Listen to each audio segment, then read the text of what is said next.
তো বন্ধুরা দেখো, এতদিন আমরা দেখেছি সাপে ব্যাং খায়, ঠিক আছে। আর এখন টার্গেট হয়েছে ব্যাং সাপকে টার্গেট করেছে। তো দেখা যাক খায় কি না, ঠিক আছে। এটা চিতে সাপের বাচ্চা হবে হয়তো। তো দেখো টার্গেট সাংঘাতিক টার্গেট, ঠিক আছে, চরম ঘেন ঘেনে টার্গেট গো।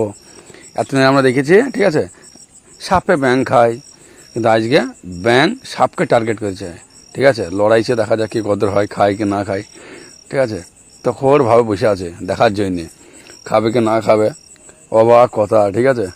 উল্টে গেছে দুনিয়া, পেল্টে গেছে একবার ধরতে গেলে। তখন টার্গেট লক হয়ে গেছে, দেখা যাক কী কদর হয়, খায় কি না খায়। তোমরাও দেখো, ঠিক আছে। তোমাদের কেমন হয়েছে, খাবে তো দেখতেই পাবো এবার, ঠিক আছে।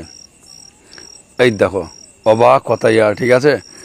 ব্যাঙে সাপ খাইছি গো, চরম ঘেন ঘেনে কথা, হ্যাঁ। সাপে ব্যাং খায়, আজকে সেই ব্যাং সাপ খেয়ে নিল, দেখলা, অবাক কথা, খেয়ে ফেললো। আর এটাকে খোসকো ব্যাং বলে। ওই দেখো পুরা গিরি ফেলছে, শুধু ল্যাসটা বাকি আছে। আর তোমরা কি কেউ কোনদিন দেখেছো বলো, অবশ্যই বলবা, ঠিক আছে। ঘিন ঘিন কথা গো, হ্যাঁ। রাত্রে একদম সেরা ঘটনা, প্যাটটা একদম টুকুই হয়ে গেল, দেখলা, খেয়ে নিল। ওকে।